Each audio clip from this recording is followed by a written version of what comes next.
bergaya-bergaya itu juga masih melekat. Artinya apa?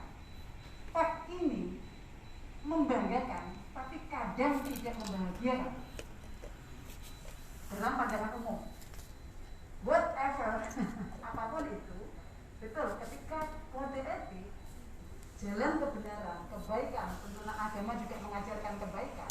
Ketika sudah menjadi kebutuhan, pantang surut untuk mundur sejengkal pun. Terima kasih. Assalamualaikum warahmatullahi wabarakatuh. Waalaikumsalam.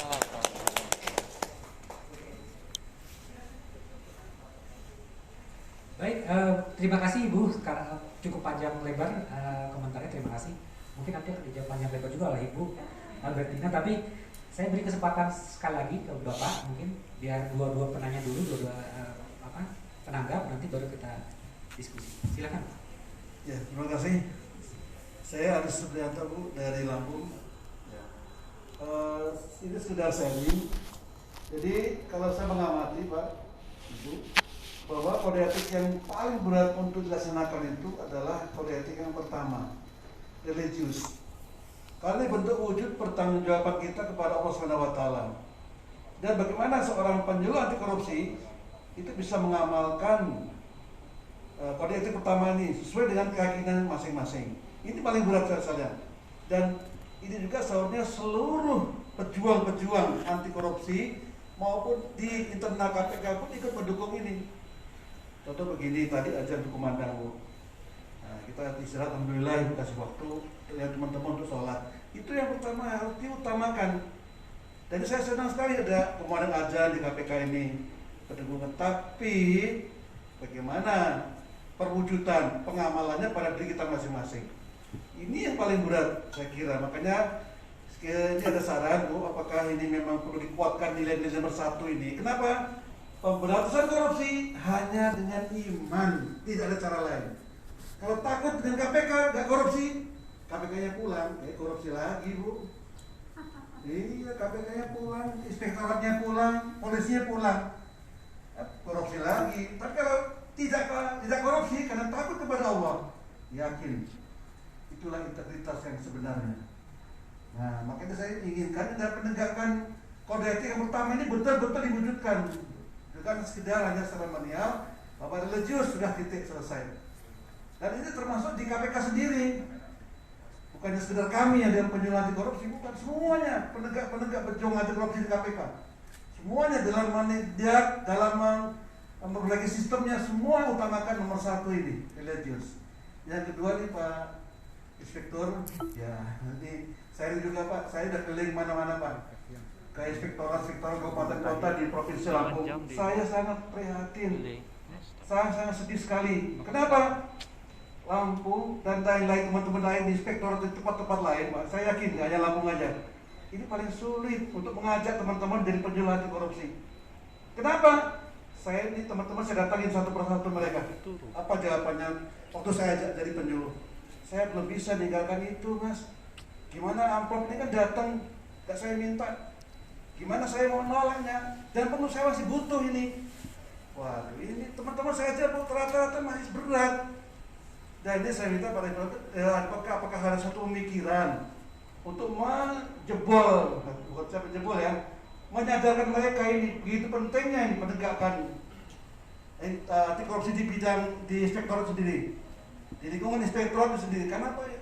Kita lihat, kita hitung Pak, ya berapa dari inspektorat yang jadi penyuluh anti korupsi, mungkin ada sekian persen. Kenapa beratnya itu meninggalkan gratifikasi tadi itu, mereka masih bermain di situ.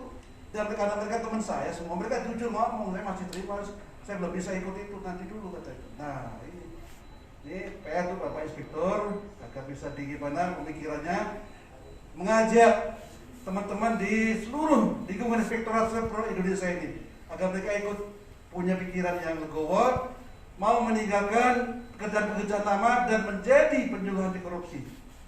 Saya kira demikian. Terima kasih. Assalamualaikum warahmatullahi wabarakatuh. Waalaikumsalam warahmatullahi. Terima kasih Bu. Pak Supriyanto atas tanggapannya. Mungkin untuk mempersingkat waktu kami persilahkan dulu Ibu Albertina untuk menanggapi. Nanti akan kami berikan kesempatan berikutnya. Kami persilahkan Bu. Terima kasih Pak. Dari Ibu yang pertama, sudah purna bakti Bu? Kalau Oh, pantas sekarang sudah menjadi orang yang bebas ya Bu ya. Ya, dari Jawa Tengah. Dari mana Bu? Semarang. Saya sempat tugas di Jawa Tengah 14 tahun. Keliling-keliling tapi tidak bisa berputar.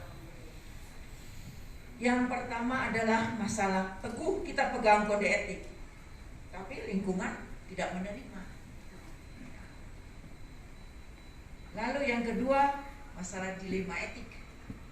Dan yang ketiga, kode etik itu kalau kita tegakkan kita dibilang sok, ya, gitu kan? Tapi kita itu membanggakan untuk kita, membahagiakan, tapi untuk orang lain kan tadi gitu ya. Saya jawab sekaligus saja Bu ya, lebih enak. Lingkungan tidak menerima, itu hal biasa kok. Hal yang biasa. Kalau Bapak Ibu melihat untuk saat sampai dengan saat sekarang loh ya, saya nggak bilang sampai nanti yang akan datang, masih kurang ada tempat, masih kurang ada tempat untuk orang yang jujur, untuk orang yang punya integritas, itu masih kurang ada tempatnya. Itu hal yang biasa untuk saat sekarang ini. Jadi terus bagaimana Bu? Ya enggak bagaimana, santai aja.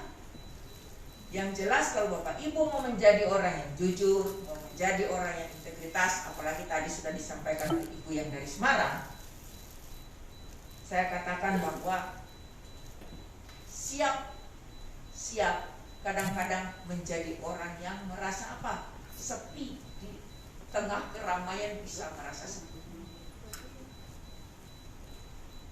Bisa merasa tidak punya tempat di lingkungannya sendiri.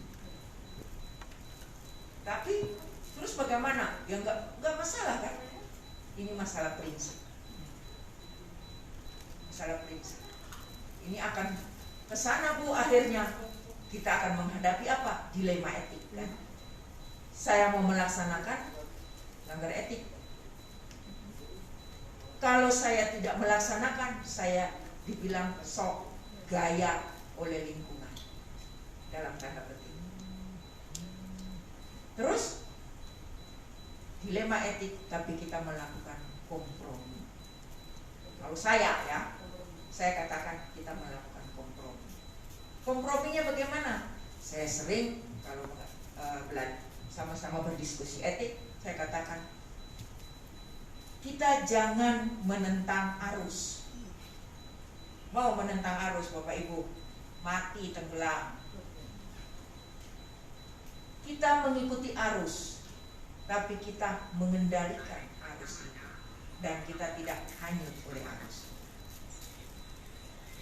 Kalau memang lingkungan saya itu masih belum bisa mau menolak orang memberikan sesuatu, ya sudah, yang penting saya menolak. Gak usah kita menjadi yang sok tadi itu Bu. Duh, kamu kok terima? Nggak boleh, kamu tuh nggak jujur, nggak punya integritas. Wah Bu, besok lagi Ibu pulang mungkin ban mobil Ibu sudah dikempesin sama orang-orang. Itu yang saya katakan tadi, jangan kita melawan arus, ikuti, tapi apa kita kendalikan. Lambat atau cepat orang itu juga akan melihat, akan mengikuti. Orang akan mengikuti kita, tapi tentu saja kita dengan pola dan tingkah laku kita yang bisa menjadi contoh untuk orang-orang di sekitar. Lalu orang-orang di sekitar kita jumpalitan macam-macam, ya biar aja, yang penting saya tidak ikutan. Lalu gimana? Bapak Ibu ini harus mulai didiklah dari anak-anak Bapak Ibu masih kecil. Karena dari masih kecil inilah bisa ditanamkan nilai kejujuran, nilai integritas ya. Jangan bapak-bapak ngajak anaknya jalan-jalan ke mall, belikan es. Dek pulang di rumah jangan bilang mama ya, kalau kita beli es.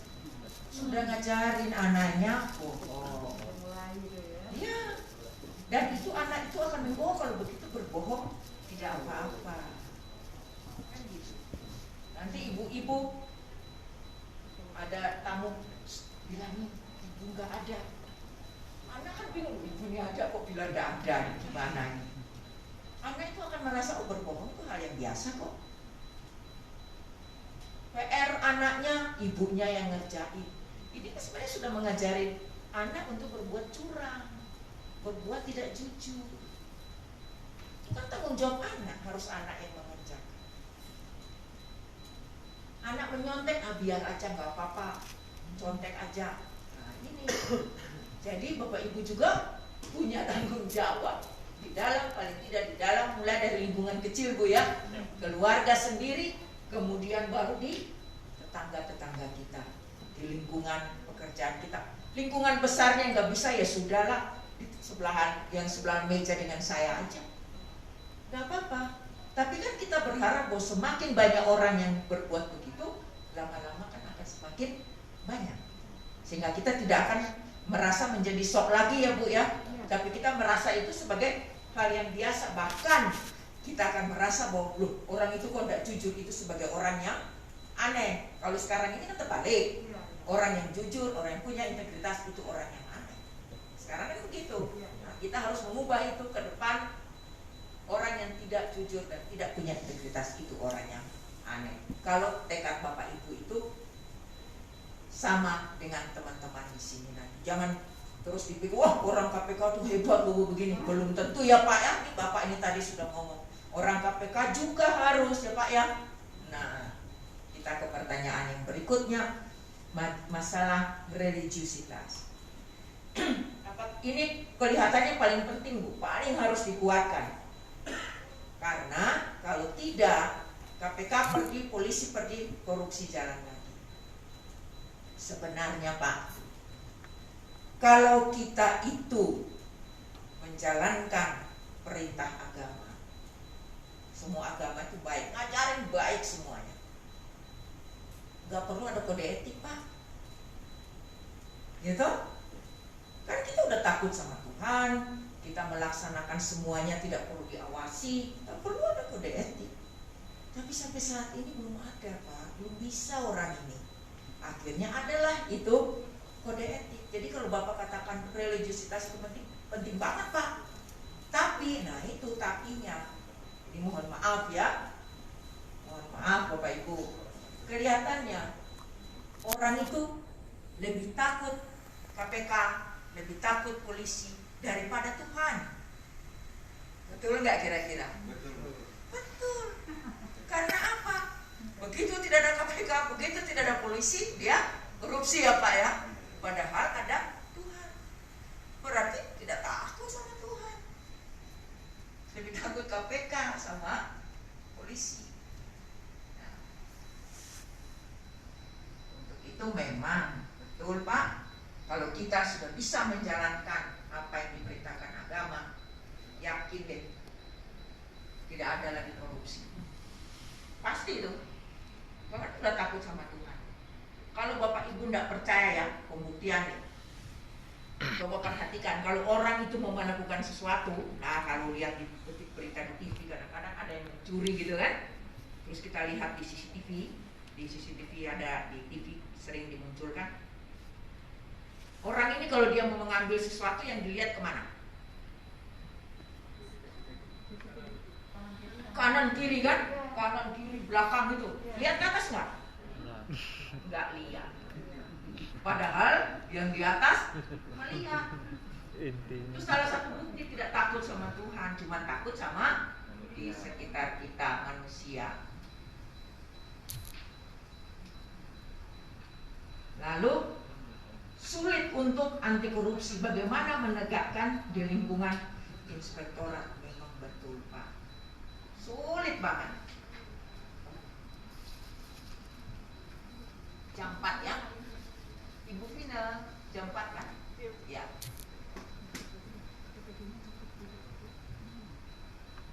Jadi lupa saya inspektorat tadi. Inspektorat memang sebenarnya Pak, zaman dulu saya nggak tahu nih zaman sekarang. Kalau zaman dulu itu biasanya ini Bu ASN ini pasti tahu persis ya Bu ya. Orang yang ditempatkan di inspektorat itu adalah orang-orang yang buangan. Betul ya Bu ya? Orang buangan ya biasanya yang ditaruh di inspektorat itu orang yang susah diajak kerjasama, wah kerjasama dalam tanda petik, taruh di inspektorat. Nah setelah dia di inspektorat, tuh masa saya datang periksa pulang tidak ada oleh-oleh Pak, kosongan. Kalau nggak ada oleh-oleh, mentahannya saja deh. Nah, itu biasanya istilah orang. Semuanya ditambah. Nah, mau gimana? Mentahannya atau temuan banyak? Padahal sebenarnya Bapak Ibu, kalau kita didatangi inspektorat, ini ada yang dari ASN. Nah Pak, kalau didatangi pengawasan ya Pak, mestinya senang Pak. Kalau saya begitu, kalau pengawasnya datang, saya senang sekali. Kenapa? Bantu saya nyari kekurangan, kan gitu. Saya tidak perlu cari-cari susah-susah kan, koreksi pekerjaan teman-teman, staf-staf itu tidak perlu saya pikir susah-susah, sudah ada orang bantu saya. Ini temuan yang ini terima kasih Pak, nanti kita perbaiki. Enak tuh, senang kan? Nah ini tapi sekarang ini tidak, ya Pak ya. Kalau inspektorat datang tuh Pak. Oh Bapak inspektorat. Nah kalau datang takut itu Pak. Ya. Pada baik-baikin Pak. Kurang kejam berarti. Sate kambing Pak. Di sana sate kambingnya enak. Oh kayak gitu. Tapi saya yakin itu di sana Pak ya. Di luar sana. Nah di sini tidak jauh berbeda juga. Di sini Betty Bapak ya beda tipis. Tapi kalau itu sekedar guyonan saja. Itu sekedar guyonan saja, tidaklah. Itu pola pikir yang dulu. Kalau kita pola pikir sekarang itu justru kita di inspektorat itu harus menunjukkan integritas kita. Jadi tidak usah takut lah. Tidak usah takut ya Pak. Tidak apa-apa Pak. Biar aja diperiksa. Salah. Nanti kan saya perbaiki. Udah selesai. Dan Bapak yang datang juga ini keliru. Jangan, aduh, kayaknya makanannya kurang enak nih. Temuan harus banyak. Begitu ya Pak ya. Makanan enak, makanan tidak enak, temuan tetap sama. Penyuluh penyuluh anti korupsi ya, bukan ahli pembangun integritas. Apalagi kalau ahli pembangun integritas ya. Mungkin itu sedikit jawaban dari kami. Silakan Pak. Ya, terima kasih. Boleh berarti karena Ibu juga ada acara lain, boleh dibuka satu sekali lagi ya Bu ya? Ya, silakan. Satu saja mohon izin Bapak dan Ibu ya. Dari Zoom ada yang mau bertanya? Boleh dibacakan saja biar waktunya lebih dekat. Silakan. Mungkin bisa langsung ke pertanyaan intinya. Silakan. Pak Didi ya. Ya Pak Didi. Pak Didi dari Jawa Tengah.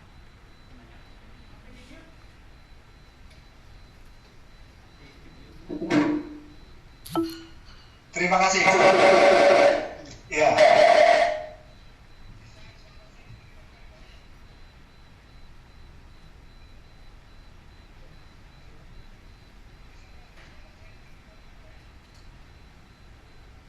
Ya. Kok suaranya mantul? Bisa diterima dengan halo? Ya, Ibu, yang saya maksud begini. Kita membicarakan masalah integritas. Ya. Maaf, suara saya bisa diterima dengan baik? Bisa. Ya. Ini kami menjadi insan yang sedang kebingungan memahami tentang integritas. Jadi gini, ada seorang bupati yang luar biasa bergelar profesor dan ini menjadi idola seluruh Indonesia ketika menjabat sebagai bupati. Tetapi ketika naik promosi menjadi gubernur, simpati menjadi buyar seketika ketika ada OTT. Ini profesor pertama. Profesor kedua. Profesor pertama pada waktu itu menjadi ketua STT Migas. Luar biasa mendapatkan anugerah award sebagai pejuang integritas dan anti korupsi yang luar biasa ketika memperjuangkan hak-haknya di Lapindo Berantas Jawa Timur. Tetapi naik promosi bahkan sampai menjadi wakil Menteri ESDM. Buyar karena ada keterlibatan korupsi. Dalam pengakuannya tidak satu sen pun saya mengantongi. Padahal dalam korupsi itu secara langsung atau tidak langsung merugikan keuangan negara sudah jadi. Saya yakin kejujurannya tidak menerima. Tetapi dalam unsur merugikan keuangan negara iya.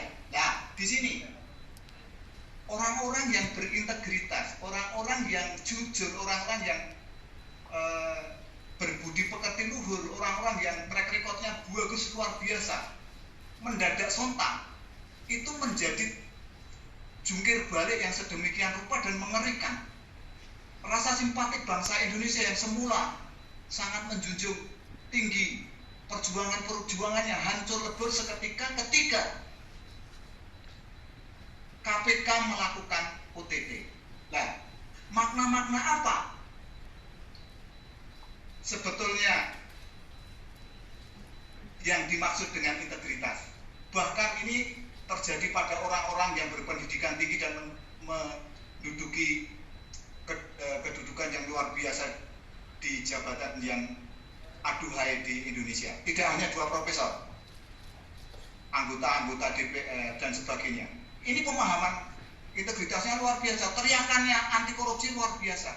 Namun akhirnya berantakan di kemudian hari.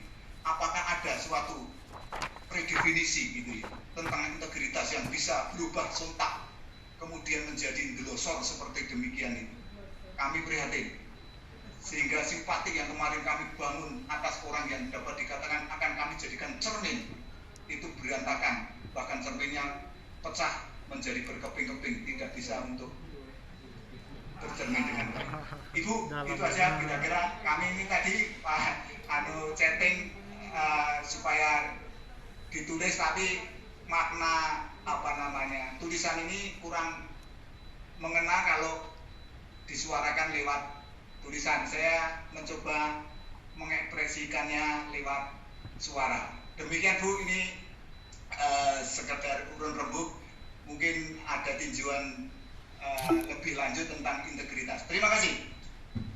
Terima kasih Pak Didi. Kami persilakan Bu langsung. Ya. Terima kasih Pak Didi. Kelihatannya integritas itu tidak pernah berubah Pak. Dari dulu sampai sekarang itu kayaknya definisinya tetap saja. Yang berubah adalah orangnya Pak. Yang tadi Bapak katakan sudah seperti cermin hancur berkeping-keping gitu ya Bapak. Ini puitis juga ini ternyata Pak Didi. Puitis juga ternyata. Jangan-jangan penyair ini. Jadi begini Pak. Secara teori itu dikatakan bahwa suatu tindak pidana, begitu juga tindak pidana korupsi, itu terjadi apabila niat dan kesempatan bertemu. Niat dan kesempatan bertemu. Kalau mungkin selama ini bisa dikatakan berintegritas, belum bertemulah niat dan kesempatan itu Pak. Tapi seharusnya kalau seorang itu dia punya integritasnya baik, bukan integritas yang diawasi, tapi integritas sebagai kebiasaan, meskipun niat dan kesempatan bertemu lewat Pak, tidak ada masalah. Tapi kalau dia itu punya integritas karena diawasi, karena ditakut, karena ini dan ini dan ini, maka begitu niat dan kesempatan bertemu bisa terjadi tindak pidana korupsi. Saya kasih contoh. Selama ini dia punya niat, kadang-kadang ada niat mau korupsi, cuman kesempatannya nggak ada. Masih di kabupaten Pak, penawarannya masih rendah Pak. Untuk apa yang kecil-kecil kan begitu, kurang bernilai lah kira-kira gitu. Ini saya kira-kira aja ya, jangan dikira benar loh ini. Ini saya kira-kira aja, mungkin juga benar ya. Tapi kurang nendang ya Pak ya. Nah, korupsinya kurang nendang gitu loh. Karena apa? korupsi 1 rupiah dengan korupsi sekian itu kira-kira ancamannya sama kok, ya kan? Untung-untung hakimnya baik dikurangi begitu. Ya begitu Pak, sudah naik jabatannya, niat itu tetap ada, kesempatan ada, dan nilainya tinggi. Lumayan kan Pak, terjadilah korupsi. Jadi sebenarnya yang salah, integritas tidak salah, integritas itu tetap, tapi orangnya. Karena apa? Integritas itu bukan kebiasaan dia, tapi dia berintegritas karena diawasi, karena takut. Jadi Bapak Ibu di sini maupun yang mengikuti secara daring, saya yakin punya integritas yang kebiasaan. Saya orang yang berintegritas, dan integritas ini adalah kebiasaan saya. Bukan saya berintegritas karena saya diawasi. Saya berintegritas karena takut nanti kalau saya langgar kode etik itu saya kena hukuman. Nah, kalau seperti itu Pak, mudah-mudahan Profesor 1 dan Profesor 2 tidak berkembang biak lagi, tapi sudah berhenti sampai di Profesor 2 dan yang lain-lain. Dan cermin Bapak nanti tetap utuh Pak, Bapak bisa bercermin nanti. Mungkin itu, terima kasih Pak Didi. Terima kasih Ibu Albertina Om. Karena waktu juga Bapak dan Ibu yang membatasi kita, padahal kita mempunyai narasumber yang sangat penting. Jadi terima kasih Bapak dan Ibu yang sudah mengikuti acara ini di Gedung Masih ini maupun yang melalui daring via Zoom. Dan ada satu kata penting tadi yang Ibu Albertina sampaikan, yaitu adalah perlunya internalisasi kode etik. Jadi Bapak Ibu kita semua sebagai penyiar anti korupsi tentunya kita yang pertama yang harus memberikan contoh. Demikian yang bisa kami sampaikan Bapak dan Ibu. Mungkin nanti kita bisa lanjut diskusi via online, email atau lain sebagainya, atau bisa kontak teman-teman